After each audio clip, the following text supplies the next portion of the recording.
Pour mieux s'immerger dans la réalité politique, sécuritaire, économique et sociale d'Israël, connectez-vous chaque matin sur Studio Kalita. Daniel Haïk vous y attend pour sa revue de la presse.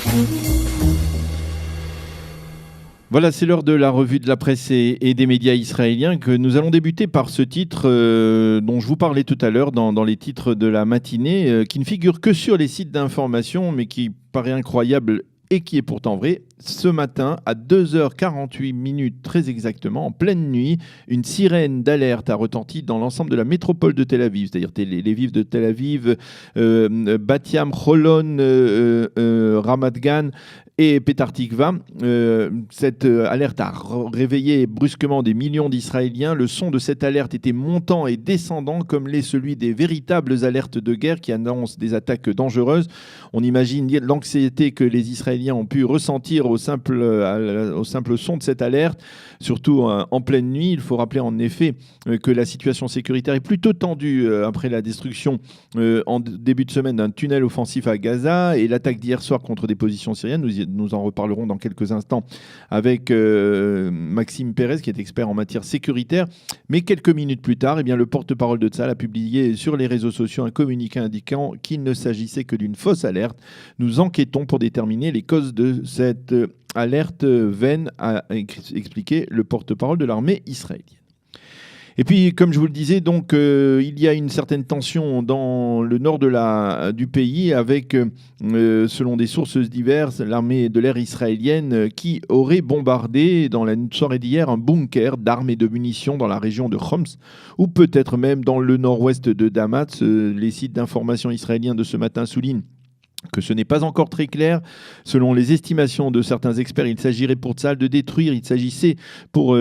détruire un hangar de missiles. Il y aurait également eu des bruits d'explosion le long de la frontière entre la Syrie et le Liban. Selon une radio du Hezbollah, l'armée syrienne a riposté en tirant des missiles sol-air en direction des appareils israéliens. Le site Ynet ainsi que d'autres vecteurs d'information israéliens soulignent que cette attaque s'est produite alors que le président russe Vladimir Poutine se trouve en visite officielle à Téhéran. Cette attaque pourrait s'inscrire dans le désir réaffirmé d'Israël d'empêcher tout transfert d'armes offensives de Syrie vers le territoire libanais à l'intention du Hezbollah. Le site Ynet souligne qu'il y a 2 semaines, Tsahal avait déjà bombardé et détruit 3 canons d'artillerie syriens qui avaient auparavant tiré des obus en direction du plateau du Golan israélien. Le Haaretz publie ce matin une analyse intéressante sur la réconciliation palestinienne dans la bande de Gaza, et le quotidien d'extrême gauche y affirme que l'explosion du tunnel offensif du djihad par Tsahal a permis de mesurer à quel point cette réconciliation est importante pour le Hamas.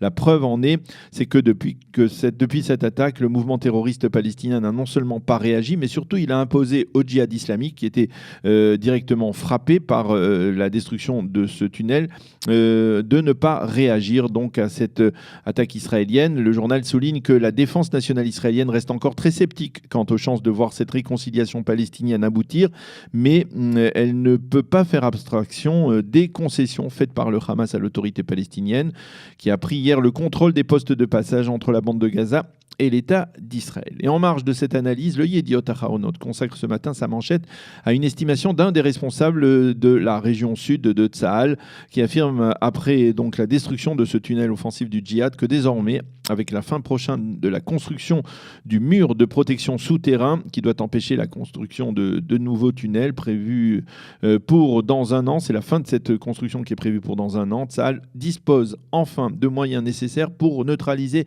de manière quasi hermétique la menace stratégique des tunnels. Cela va alors créer un nouvel équilibre des forces, a-t-il expliqué. Ce responsable sécuritaire, qui a tenu à garder l'anonymat, appelle ce mur de protection, je cite, la guillotine. Une guillotine qui doit couper tous les tunnels du Hamas et du djihad islamique au départ de la bande de Gaza. Enfin, toujours à propos du Hamas, le mouvement terroriste a publié hier une très courte vidéo montrant Gilad Shalit quelques instants avant qu'il ne soit échangé par le mouvement terroriste en novembre 2011 et qu'il ne soit donc finalement libéré et remis à Israël. Gilad Shalit, on le voit, est entouré de 4 terroristes masqués en uniforme de combat. Les observateurs estiment que le Hamas a publié ce petit film hier pour rappeler à Israël que même s'il ne réagissait pas à la destruction du tunnel offensif, c'est lui bel et bien qui avait kidnappé Gilad Shalit. Tous les quotidiens reviennent ce matin sur l'attentat à la camionnette, au camion bélier qui s'est produit avant-hier au cœur de Manhattan. Et le Israël Hayom souligne que les habitants de New York se sont réveillés hier en apprenant que le terroriste de 29 ans, responsable de la mort de 8 personnes, était bel et bien au service de Daesh. Et les journaux citent la réaction de Donald Trump qui a promis de l'envoyer à Guantanamo et d'envisager la fin des tirages au sort pour l'obtention de la green card. Depuis, on sait que la police israélienne a déposé un acte d'accusation contre ce terroriste qui risque la peine de mort.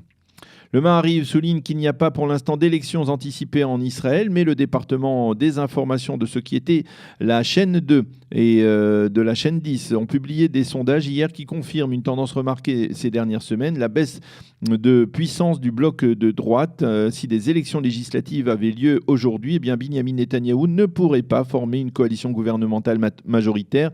Selon ces sondages, le Likoud resterait certes le plus grand parti, mais il perdrait entre 4 et 6 mandats par rapport aux 30 dont il dispose actuellement. Le Yesh Atid de Lapid, lui, serait le grand vainqueur de ces élections avec 21 ou 22 mandats selon les deux sondages.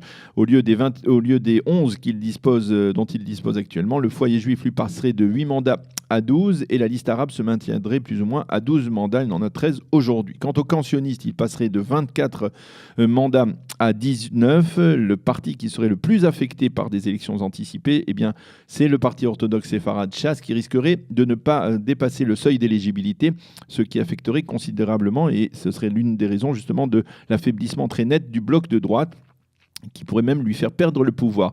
Les observateurs soulignent que c'est apparemment la raison pour laquelle le Premier ministre a tenté il y a une semaine de faire baisser le seuil d'éligibilité de 3,25% actuellement à 2%, ce qui aurait permis donc au parti Shas de figurer dans une prochaine Knesset. De facto, pour qu'un bloc de gauche puisse obtenir la majorité, eh bien, il devrait bénéficier du soutien de la liste arabe, ce qui n'est pas garanti, mais aussi du parti Kulanu de Moshe Kahlon, qui n'obtiendrait que 8 mandats, mais qui pourrait donc être le parti brisant l'équilibre actuel.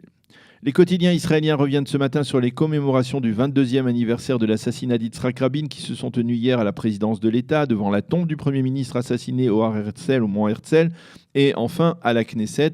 Le Israël Hayom mentionnant une de son édition de ce matin, ce qu'il en a retenu, à savoir un appel à la réconciliation nationale lancé par le Premier ministre Binyamin Netanyahou à la Knesset. Les médias et les journaux expliquent que lors de son intervention devant la tombe de son père sur le mont Herzl, Yuval Rabin s'en est pris à Netanyahou sans le nommer. Il a affirmé que la campagne d'incitation était toujours vivace et il a fait surtout remarquer que même si son père n'était pas toujours satisfait des verdicts de la Cour suprême, eh bien jamais il n'avait pleurniché, jamais il n'avait tenté de réduire par législation ses prérogatives. Et une heure après de ce discours très cinglant de Yuval Rabin, M. Netanyahou, à la tribune de la Knesset, s'est adressé à Yuval et à Dalia Rabin. Vous m'avez interpellé tout à l'heure, alors je relève le défi et j'appelle à la réconciliation nationale et à l'apaisement après 22 années.